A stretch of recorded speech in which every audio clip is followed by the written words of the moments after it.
اور خبردار مسلمان ہی مرنا. یہ کیا مطلب ہوگا؟ ہم مسلمان نہیں ہیں؟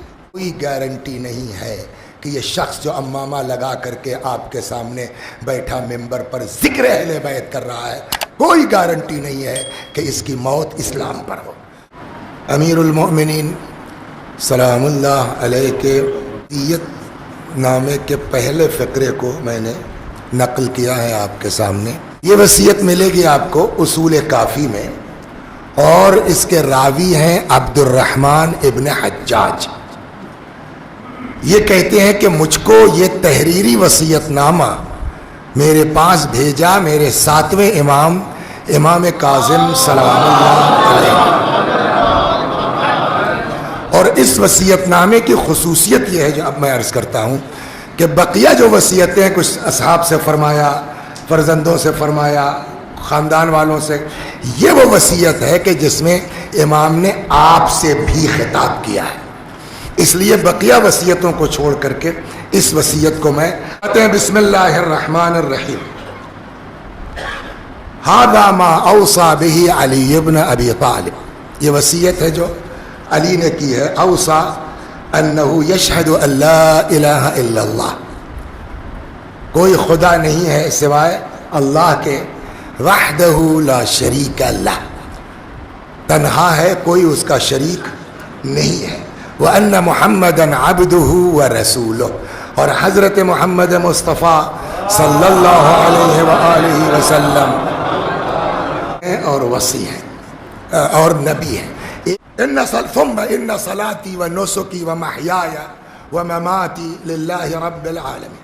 ہماری نماز، ہمارے سارے اعمال، زندگی، موت سب خدا کے لیے ہے.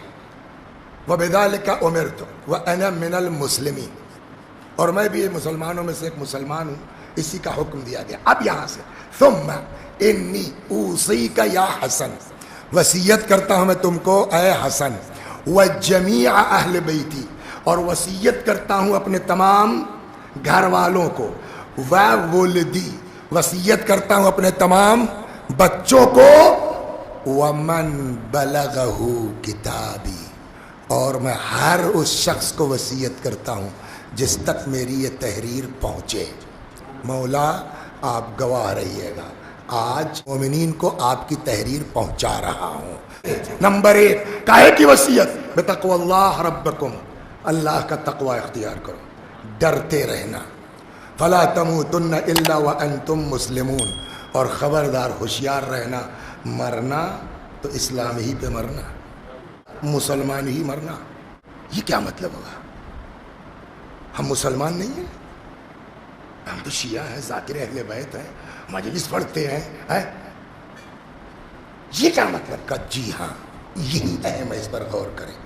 کوئی گارنٹی نہیں ہے کہ یہ شخص جو امامہ لگا کر کے آپ کے سامنے بیٹھا ممبر پر ذکر اہل بیت کر رہا ہے، کوئی گارنٹی نہیں ہے کہ اس کی موت اسلام پر، کوئی ضروری نہیں ہے. جیسے روایت ہے جب انسان کی موت کا وقت آتا ہے، شیطان اپنے چیلوں کو چھوڑ دیتا ہے کہ جاؤ اس کو کافر بناؤ، کم از کم اس کے دین میں شک ڈال دو. اور ایک بات اور عرض کر دیں، جتنا مومن ہوتے جائیے گا، متقی ہوتے جائیے گا، اتنا شیطان آپ پر محنت زیادہ کرے گا. مرحوم آیت اللہ العظمیٰ گل پائگانی رضوان اللہ علیہ، ان کا تو نام سنا ہے نا، مرجع تھے. وہ فرماتے ہیں، ان سے نقل کیا شہید دستغیب نے، کتاب ان کے ہم جماعت، کلاس فیلو، کلاس میٹ، جو بھی کہہ لیجیے، طبیعت خراب ہے، بچنا مشکل ہے. کہنے لگے میں گیا عیادت کے لیے، قم کا قصہ ہے، میں گیا عیادت کے لیے. یہ بھی بوڑھے وہ بھی بوڑھے، لیکن چونکہ ہم جماعت ہیں تو بے تکلفی تو ہوگی نا. کیا حال ہے، کیسے ویسے؟ تو انہوں نے پوچھا اچھا گل پائگانی یہ بتاؤ، پڑھنے میں تم تیز تھے کہ میں؟ اور گل پائگانی نے کہا بھائی صحیح بات یہ ہے کہ اس وقت تو پڑھنے میں تم تیز تھے. دیکھیے ایک بات سن لیا آپ نے نا، اس کا مطلب یہ ذہن میرے خالی محنت سے کچھ نہیں ہوگا جب تک تائید نہ ہو جائے. وہاں سے جب تک تائید نہیں ہوگی کچھ نہیں ہو سکتا. یہ بتاؤ پڑھنے میں تم تیز تھے کہ میں؟ آقا نے فرمایا کہ بھائی صحیح بات ہے، پڑھنے میں تم تھے. کہ تم کو اقرار ہے نا پڑھنے میں تیز تھا؟ کہا ہاں. کہ یہ کون سی عدالت اللہ کی ہے؟ پڑھنے میں تیز میں اور مرجع ہو گئے تم. اس کے بعد ایک ہچکی لی, روح نکل گئی. آغا گلپاگانی کہتے میں نے اپنی آنکھ سے دیکھا کہ میرا وہ بچپنے کا ساتھی عدل الہی کا انکار کیا اور مر گیا. یہ اسلام پر موت ہوئی. یہ کیس کسی کے ساتھ بھی ہو سکتا ہے. لہٰذا امام نے کیا فرمایا, اتقوا اللہ ربکم فلا تموتن الا وانتم مسلمون. کہا صاحب یہ تو اپنے اختیار میں نہیں, تب کیا کریں؟ صلوات پڑھیے, سناتا ہوں کیا کریں. ایک حدیث بڑے غضب کی ہے, اس کو سنیے. ثلاثۃ لیست فیہن رخصہ, 3 چیزیں ہیں جس میں کوئی چھوٹ نہیں ہے. نمبر 1, بر الوالدین برین کان او فاجرین, ماں باپ کے ساتھ نیکی, کوئی چھوٹ نہیں ہے. ماں باپ اچھے ہوں برے ہوں, نیک ہوں فاجر ہوں, اس سے آپ سے مطلب نہیں ہے. آپ اولاد ہیں, آپ کو نیکی کرنا ہے ماں باپ کے ساتھ, کوئی چھوٹ نہیں ہے. 1. 2, وفاء العہد, اگر کسی سے کوئی عہد و پیمان کیا, وعدہ کیا ہے, آپ کو پورا کرنا پڑے گا. یہ کہہ کے آپ وعدہ خلافی نہیں کر سکتے کہ وہ تو بے دین ہے, وہ شرابی ہو, کچھ نہیں. وعدہ کیا ہے تو پورا کرنا پڑے گا, چاہے وہ نیک ہو چاہے فاجر ہو. 3, اداء الامانہ, کسی کی امانت ہمارے پاس ہے, امانت کو واپس کرنا ہی کرنا ہے, چاہے سامنے والا اچھا ہو یا برا. تو دین کا حکم کیا ہے؟ امانت بولیے, واپس کرنا ہی کرنا چاہے جیسا ہو. تو جو دین کہتا ہے امانت واپس کرنا ہے, خود خدا امین ہے کہ نہیں ہے؟ ہے نا.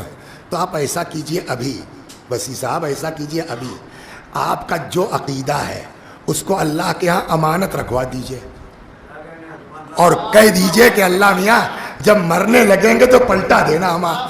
صلوات محمد.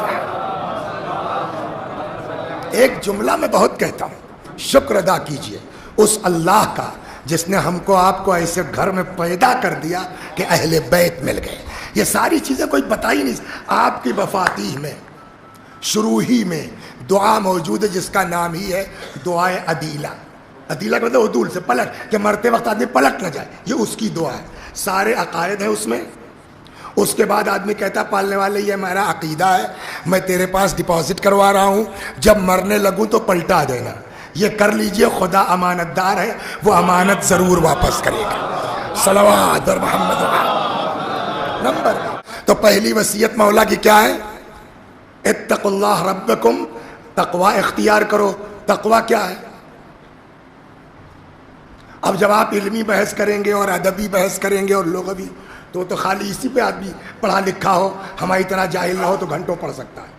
لیکن گاؤں دیہات کے آدمی بھیا ہے, ایک بال پہ 6 رن مارو ختم کرو, کہاں تک ٹیسٹ کھیلو گے دھیرے دھیرے.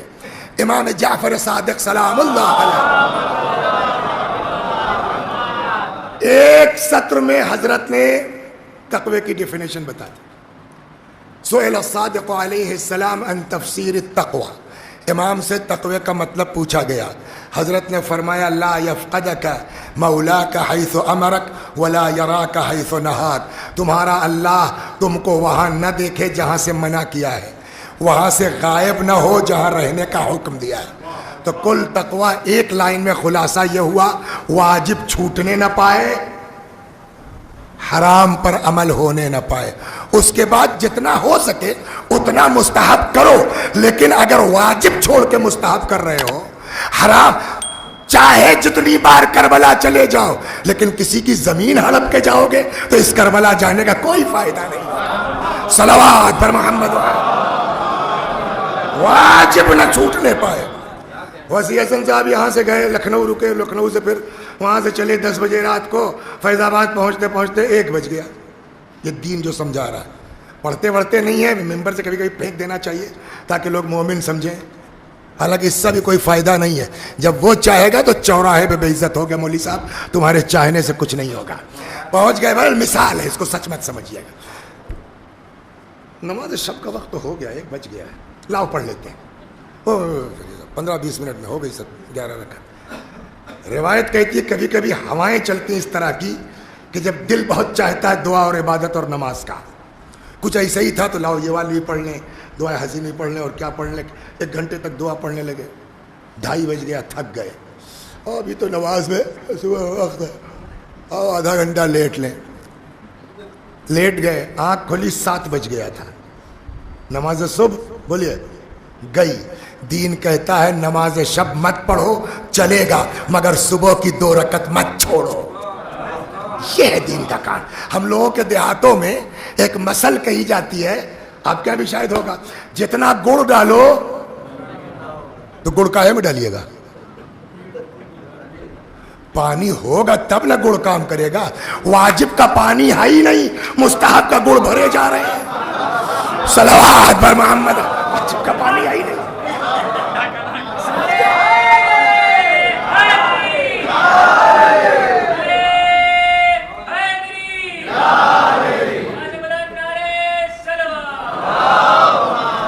تو مین چیز مولا کی وصیت کیا ہوئی, واجب چھوٹنے نہ پائے, حرام پر عمل.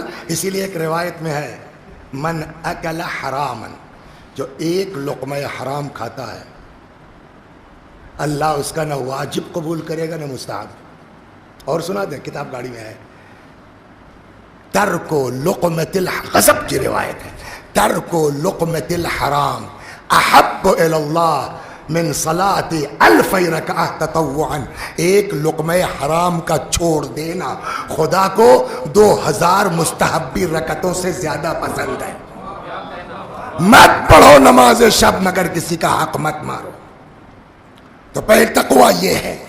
اسی لیے ایک روایت میں بڑا عجیب ہے, الدعاء مع یکفی من الدعاء مع البر ما یکفی الطعام من الملح. تقوی کے ساتھ نیکی کے ساتھ دعا اتنی کافی ہے جتنا کھانے میں نمک کافی ہے. گناہ مت کرو چاہے دعا کم پڑھو, واجب مت چھوڑو چاہے نماز شب نہ پڑھو. صلوات پر محمد. اور فرما رہے تو پہلا میں وصیت کرتا ہوں تقوی کی, فلا تموتن الا, یہ ہو گیا ایک. نمبر 2, اچھا ہم لوگوں کا حال یہ ہے کہ جو منہ میں آیا بکتے چلے جاتے ہیں. ہاں یہ 2-3 حدیثیں سنائی ہے نا, تو یاد آ گئی, سن لو. حضرت علی کے یہاں یہ نہیں ہے کہ جو آیا وہ کہتے چلے گئے, اگرچہ ایکسٹمپور بھی ہے, پورا خطبہ ایکسٹمپور ہے, لیکن اس میں اس کا ہم کو تو کیا, جو یاد آتا گیا, جو پہلے کہنا چاہیے وہ بعد میں, جو بعد میں کہنا چاہیے وہ پہلے, جو کہنا چاہیے وہ بھول جاتے ہیں, جو نہیں کہنا چاہیے وہ. کیا مولا کے یہاں یہ چوک ممکن ہے؟ کئی چیزیں کہیں جائیں گی, جو موسٹ امپارٹنٹ ہوگی وہ نمبر 1 پر ہوگی, پھر اس کے بعد تو ترتیب سے اہمیت کا اندازہ ہوتا ہے. پہلے نمبر پر مولا نے تقوی کہا, اس کا مطلب موسٹ امپارٹنٹ تقوی ہے. اب آئیے دیکھتے ہیں دوسرے نمبر پہ مولا نے کیا کہا ہے. صلوات, اس سے اہمیت سمجھ. 1 تقوی. 2 واعتصموا بحبل اللہ جمیعا ولا تفرقوا. اللہ کی رسی کو مضبوطی سے پکڑ لو اور آپس میں تفرقہ نہ ڈالو. فإنی سمعت رسول اللہ صلی اللہ علیہ وآلہ, اس لیے کہ میں نے رسول اللہ کو کہتے سنا ہے, صلاح ذات البین افضل من عامت الصلاۃ والصیام. 2 لوگوں کے درمیان صلح کروا دینا یہ عام نماز و روزے سے افضل ہے. صلوات بر محمد. البتہ یہ ذہن میں رہے, یہ نہیں ہے کہ صاحب نماز چھوڑ کے چلے جائیے کہیں پنچایت میں. واجب تو کرنا ہی کرنا ہے, واجب نہیں چھوڑ. شاید مراد اس سے مستحب بھی نماز و روزے کہ میں نے پیغمبر کو کہتے سنا, صلاح ذات البین افضل من عامت الصلاۃ والصیام. 2 لوگوں کے درمیان صلح کروا دینا عام نماز روزے سے افضل ہے. اصل برباد کرنے والی, دین ختم کرنے والی چیز کیا ہے؟ فساد و ذات البین. 2 لوگوں کے درمیان بولیے فساد برپا کر دینا, جھگڑا لگا. یہ 2. 3 انظروا ذوی ارحامکم, توجہ رکھو رشتہ داروں پر. اس پر اگر